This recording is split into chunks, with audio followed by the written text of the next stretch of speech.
Hey, it's Joseph here. As you saw in my last video, I have moved and the setup's slightly different. I think it is a bit of overdue for doing actual architectural tutorial. There's something that I always do whenever I move or go to a new place, so I thought I would just kind of share that.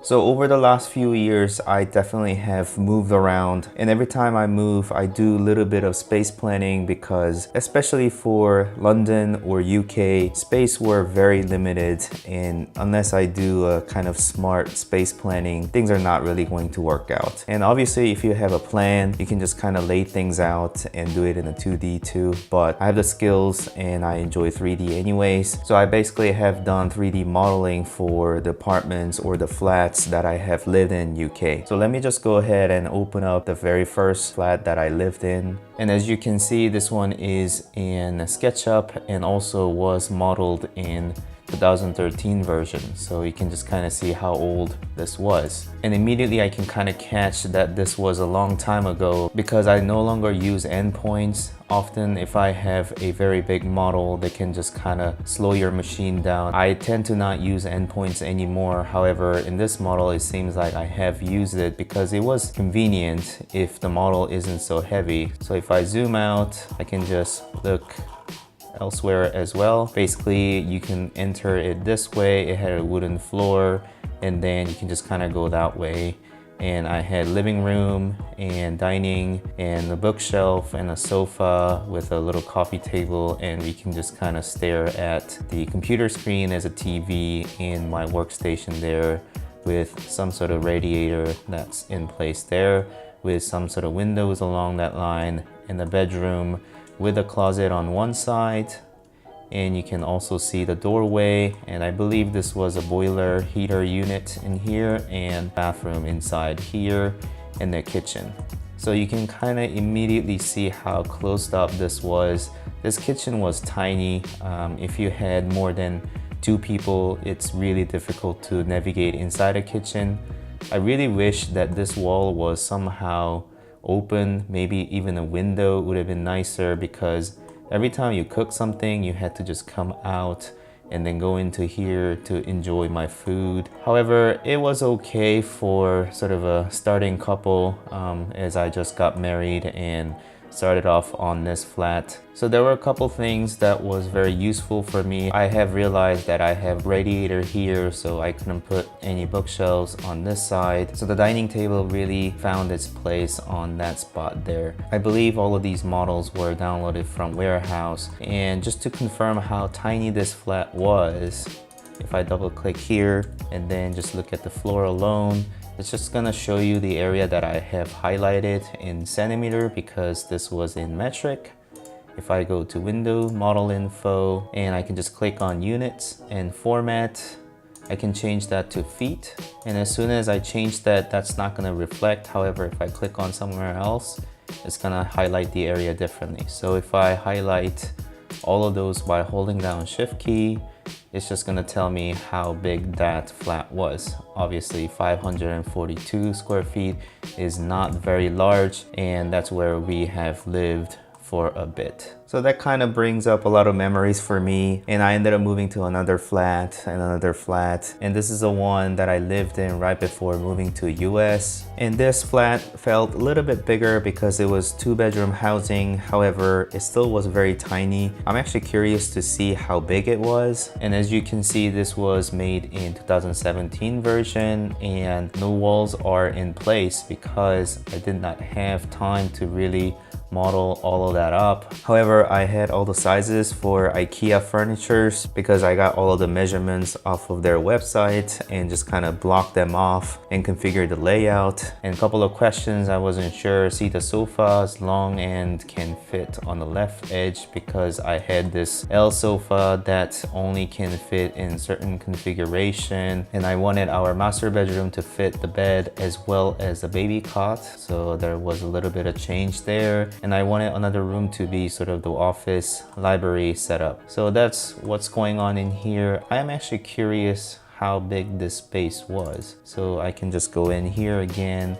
and I can see there's no rectangle drawn in here. So let me just go ahead and draw rectangle. It is often drawn from the center of the wall. So whenever you measure a area for the apartment or the flat, the landlord or the real estate people will measure to the center of the wall. So if I just highlight that, that's gonna tell me the area in millimeter. So let me go to window, model info, decimal to feet again, and close that, highlight something else, and then just come back to it. And you can see it was very similar to where I have lived before. So you can immediately see how big those housings were. And right now I'm in a flat that is a lot larger than that. So I'm completely stoked about this. And right now I'm living in a place where it is actually more than a double of the size. And even though I have moved to a bigger apartment, I just wanted to do a similar exercise of figuring out the layout, where the TV goes, where the sofa goes, where the dining table goes, and where am I going to put my working table like this one? Am I going to put it against the wall, or am I going to put it in the middle of the space? So I kind of wanted to figure all of those things out beforehand, so I also did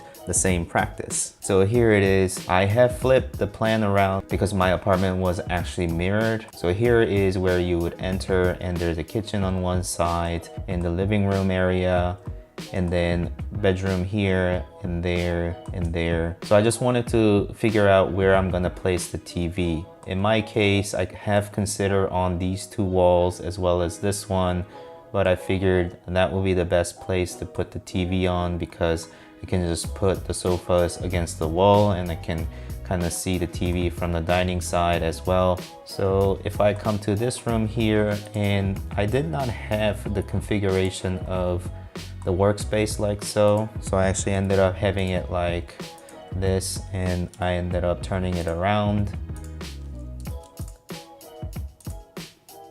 So the camera is placed right here and it is shooting this way, and I'm sitting right here on this room. So it's not really a tutorial unless I really show you how I did things. So I'm just gonna quickly go over how I have done those. Since I already have done, I figured I'll do some sort of different plan. So here's a one that I have found online. If you just Google apartment plans 2-bedroom, and I just have found this image. So I have saved this out, so I can just minimize that. And then let me just snap this here. So you can just see this image. The quickest way of bringing this image into SketchUp would be just to kind of drag that in. And some people might say, oh, you're actually bringing in as an image, so that's a bit weird. Yeah, well, it's actually better than just drawing a rectangle and trying to fill that in. Just scale this up so that it's big enough. And you can actually explode, and at that point it becomes a material. So I can actually sample this and you'll see that it has come in as a material. So it is like the easiest way of bringing in image without really tweaking a lot of stuff. So as soon as I brought that in, I'm just gonna remove this group because it is highlighted as remove this group. That's just my template. So right now I want to determine the scale of this drawing. So this bedroom is looking like 12 by 12. So as I said, it's gonna be measured off of center of the wall. So I'm just going to do this and assume that's gonna be 12. So all I can do is just highlight all of this, and then T for tape measure, or just use this tool here, and then just click on here, and you're gonna have a little plus button next to your cursor. And if that happens, you can just hit Control once, toggle create guides. If I hit that once, that goes away. Actually, I prefer when it doesn't create guides. So just click on there and then just type in 12 feet. So 1, 2, and colon here, enter. Do you want to resize the model? Yes. And I also have noticed my model is set as metric. So I'm just going to go back to model info and change that to architectural and inches. That's fine. So right now, if I measure this, so if I just highlight the edges, it's just gonna say the length is 12 feet, which is good. Let's just confirm other is correct as well. So just come down here and then just there. It is roughly 11 feet and 9 inches.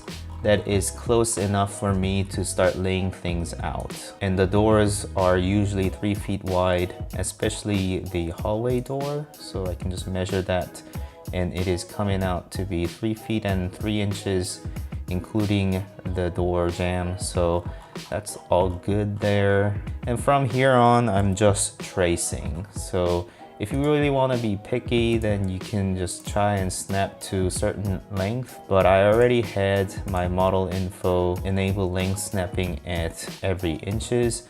So I'm not gonna snap onto 1/16 or other funny numbers.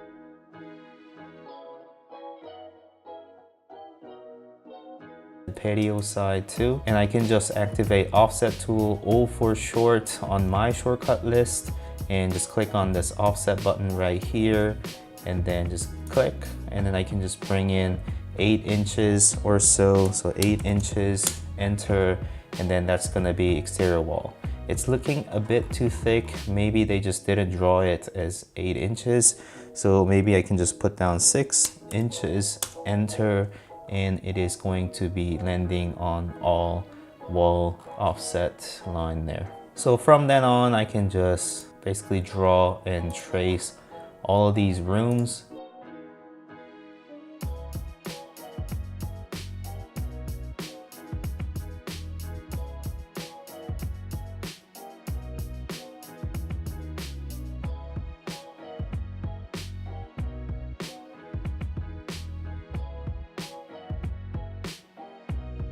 And by the way, if your image is really being pixelated than what you see on Windows, you can go Window, Preferences, and make sure under OpenGL it is checked and use maximum texture size. Then the image really should show on the best resolution possible. So there you go. And then once that's highlighted, I can pull that up.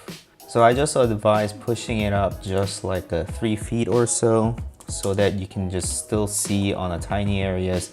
Because if you actually pull it up to something like 8 feet altogether, some areas are going to be really difficult to see. So 3 feet is good enough, and then you can start to lay things out.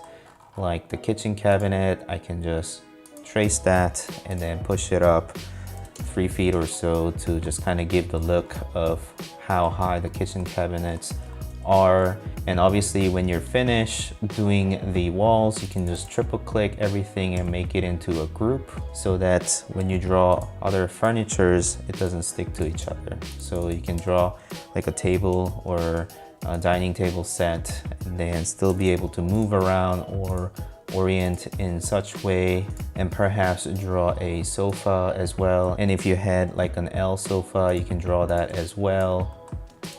Let me just move this away. And then if you had a L sofa, you can draw something like so, and then just extrude. And obviously you can find the exact size. This is looking a bit too big.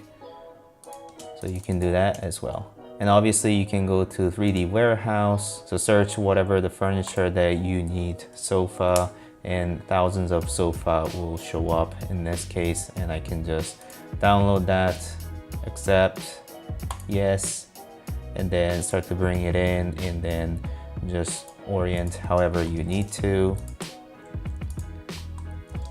Maybe I want something like that, and then like so. So maybe I can spend some time doing the whole plan and dressing up this model so I can do some render test shots. Would that be something that you might be interested in? So please leave a comment if you would like to see something like that, and I'll be glad to do so. And if I have gone a bit too quick or if something is not clear, please let me know by leaving a comment, and I'll be glad to answer any of the questions that you might have. So let me do a little bit of announcement before you guys kind of scramble away. I am launching my Patreon page so that you guys can kind of support the channel in some ways, and every little bit will help. And I just want to have two different tiers, one being $1 a month and second one being $2 a month, and that will still be really helpful for me, and then be able to just kind of engage into the viewers or the supporter family. And I want to allow sort of closer inner circle for people who's contributing a bit more, and I want to engage them in different different ways. And one of the way I thought of is so maybe a shortcut list and the data file as well for SketchUp for you guys to just kind of use. I can just kind of explain what every shortcuts are and what sort of shortcuts that I'm using. Maybe that is additional benefit for you. If you want to kind of check out that page, I'll leave a link in the description for you guys to follow, and it will be incredibly helpful if you decide to contribute and support the channel. And I really appreciate every one of you who comes here to watch what I have to say about architecture and what I'm interested in, and all of those comments that you guys leave just kind of gets me going. And in case you are wondering, since I have received a couple of questions like this, what sort of services do I provide? So basically I have a day job and a freelance service on the side. So on my freelance side, I do everything that I show you on this channel, from architectural design to 3D modeling and visualization and graphic design and video photography. I have many different services. So if you guys are interested in any of those services that I provide as a freelancer, you can just kind of check out my webpage / portfolio link, which I will leave in the description, and just kind of reach me out if you're interested in those services. So the last update that I want to do on the channel is the PC build that I did on my last video. It had damaged / really dirty stock CPU cooler from Intel. So I kind of emailed the manufacturer and they were able to address that. Thank you, Intel, for doing that and actually sending the unit out very quickly. I was quite impressed. So the box is right here and it just came in like this inside of all the bubble wraps, and it has the CPU cooler. And it does not have a CPU, which I kind of did check. So me sort of updating on that PC might come up after this video if you stick around a little bit longer. Otherwise, thank you so much for watching my video. Please like the video if you have liked this content, and subscribe to the channel if you want to continue watching these type of videos. And I'll see you next time. Bye.